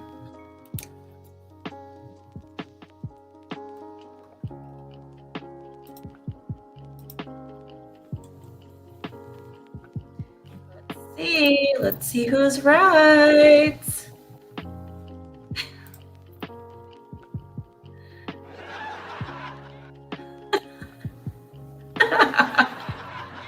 Oh my god. Let's see if who's answering in the comments. No one? Yeah, no one. All right, now we should announce it now. I feel like 60 seconds is too long.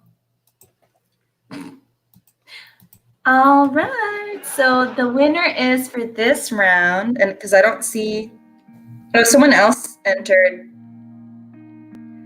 Can we enter 3 people in the raffle, Mick? Can we enter Mallory's name, Jennifer, and Rachel?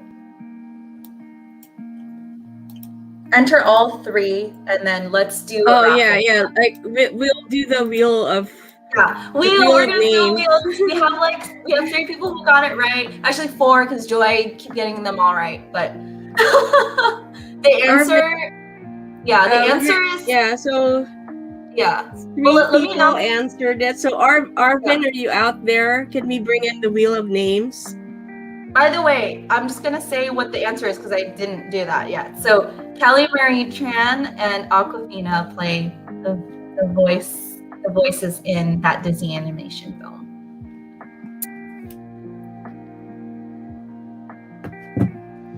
Hey Mick, who do we put in the names? So there's Jennifer Mitchell. Hold There's on, let me Rachel. Jennifer. Jennifer Mitchell. Yeah. Rachel Ann Kawilan. Yeah, and then Hi Rachel, Mallory. how are you doing? And Mallory. Or Mallory Ortega. Yeah, and that's it. Yeah, that's it. Did I get the names right? Yep. Yeah. Okay. Oh yeah, let's do the Wheel of Fortune. This is so cute. Are you guys ready? Yeah. Ready, All right, let's guys, do ready. this. Yeah, let's do it. Oh my god. This is sound.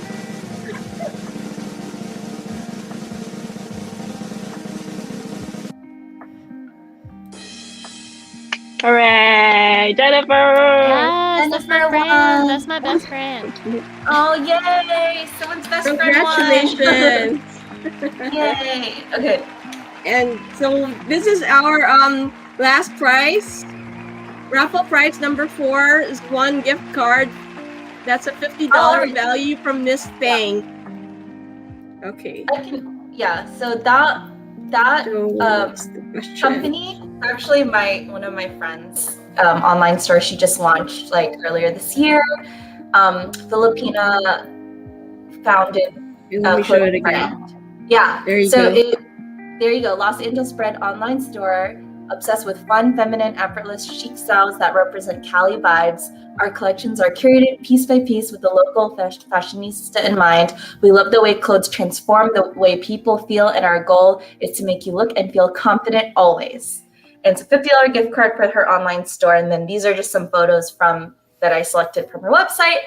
So here's the final trivia question. Okay.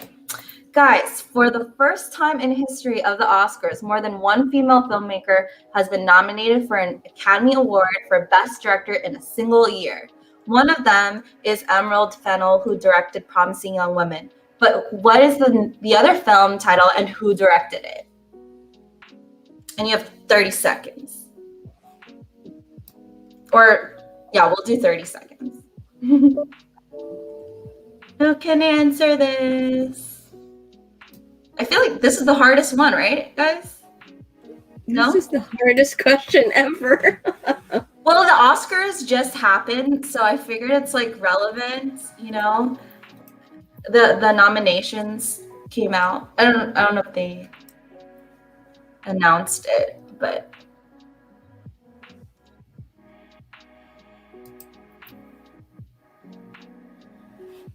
Okay, time's up, everybody. let's see who answered. I don't. Is there a lag in the comments? I feel like no one answered in the audience. We should give maybe there's actually more a time. 10-second delay. So Yeah, maybe we should give more time, right? Or no? Yeah, let's do like Let's do 20 seconds. 20 Okay, last seconds. chance to answer, guys. Let me repeat the question.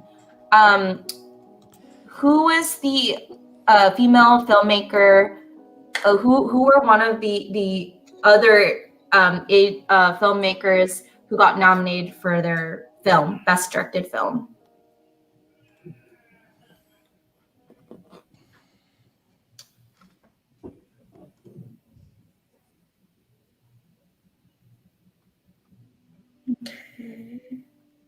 Okay, yeah, someone answered. Lorna answered, and then we'll put her in the Wheel of Fortune And then we can put Mallory again because Mallory didn't win her prize yet. No? You don't want to be in it? Okay, well. All right, so. No, the audience should get it, yeah. Okay, so yeah, I guess Lorna is the winner because she answered. She said Norman Land and Yeah, Chloe Lorna. Zhao. Yeah. So the Oscar nominated film Lorna. Norman Land was directed by Chloe Zhao, also known as Zhao Ting, a Chinese film director, screenwriter, and producer. Yay! So she won the last prize. Yeah, and so for those winners, we'll connect you with the raffle sponsors and put you in a group chat so you can coordinate how to get your prizes. Yay! Thank you everyone for watching. I see that there's still some people watching. Thanks for attending. Any last bit of announcement from you, Mick? Because this is Yes, your and yeah, once again, thank you so much to our guest panelists for such an amazing evening, and to all of our viewers, thank you so much. And congratulations to the raffle winners. And I do have some announcements. So on Thursday, we have another Who is Socal episode. And this time around, we're going to have our martial artists. And if you guys remember the movie Karate Kid, we have no other than Mr. Daryl Vidal on our panel, and he's the one and only Phil Am in the movie Karate Kid, and he was actually a double of Mr. Miyagi, but he also had a special role in the movie. And we have Roger Abulos of he's a Filipino martial arts guru, and he founded the Meco Astig Combatives. And we also have Eva Ditan, who represented the Philippines in Sydney 2000 for Taekwondo. So that's on Thursday. And on Friday this week, we have 3 of our SoCal Filipino-American R&B artists.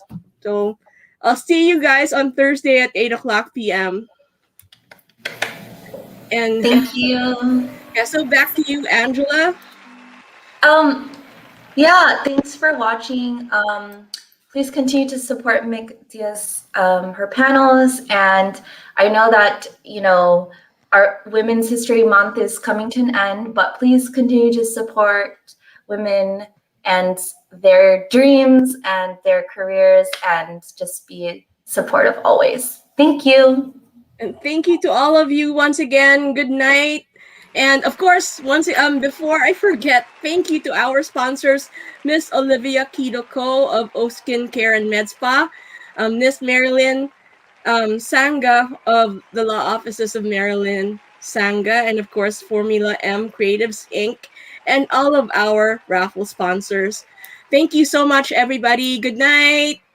Bye. Thank you. Bye, guys. Bye. Thank you. How does one go from this to this, or from this to this? Real people, real transformations. Amazing life-changing results are achieved every day at O Skin Med Spa. Let Miss O show you the way. Your very own before and after experience awaits. Call now for a free consultation. Visit oskinmedspa.com for more details.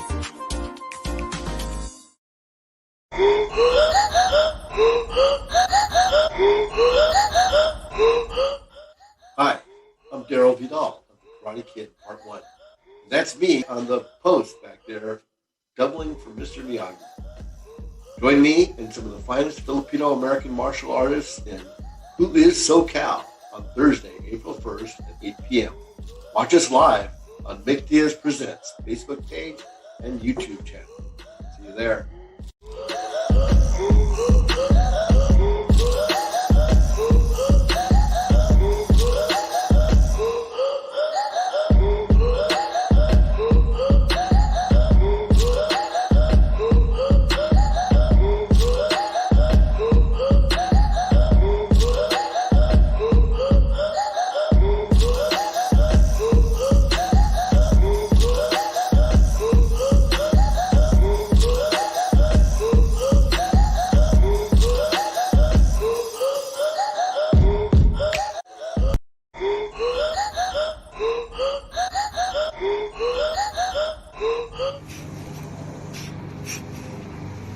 Hello, I'm Roger Gulos of Flamenco Aztec Combatives and Self-Defense. I'm a serious practitioner of Filipino martial arts. Join me in some of the finest Filipino-American martial artists in Who is Socal on Thursday, April 1st at 8 p.m. Watch us live on Nick Diaz Presents Facebook page and YouTube channel.